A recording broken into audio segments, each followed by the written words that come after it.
During the trial, the jury heard evidence of how Alfie was repeatedly beaten and dunked in cold baths and had multiple injuries where he was found. Scott and Howell maintained they did not know what had happened to Alfie to cause his death and denied any responsibility. The jury carefully considered the evidence put before them and rejected their accounts, determining that they were both responsible for inflicting the physical violence that caused his death. In finding Howell guilty of murder and Scott guilty of manslaughter and child cruelty offences, today they face the consequences of their actions, with Howell sentenced to life imprisonment with a minimum custodial term of 32 years and Scott sentenced to a total of 27 years imprisonment with a minimum custodial term of 17 years. I am pleased that justice has been done for Alfie today, and our thoughts firmly remain with his family, friends, and all who knew him and truly loved him. The jury had heard evidence of a culture of abuse, cruelty, and torture by Scott and Howell. Torture amounted to repeated beatings with a belt, causing extensive bruising. He was often woken in the early hours of the morning and forced to stand outside where Scott and Howell threw jugs of cold water over him. He was grounded for excessive periods, made to stand for hours inside and outside his home. He had food removed or withheld from him, banished to his room, and most distressingly, he was forced into a bath of cold water and his head forcibly held under.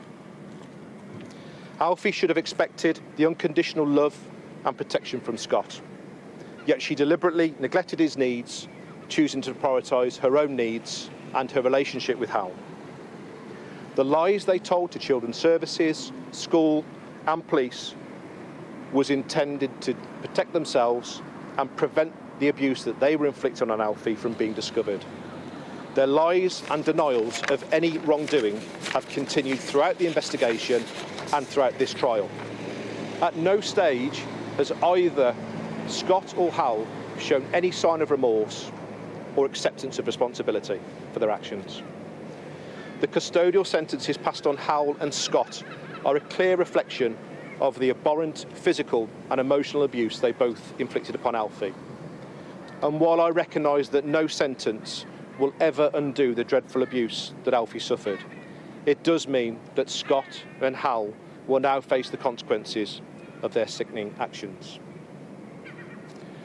We are aware the family were known to West Mercia Police and other agencies prior to Alfie's death. The jury heard evidence of 999 calls from neighbours and reports from other people regarding concerns over Scott and Howell's conduct and ill treatment of Alfie. These led to police and other agencies having contact and involvement with the family in the months before his death. I recognise the concerns and questions this raises.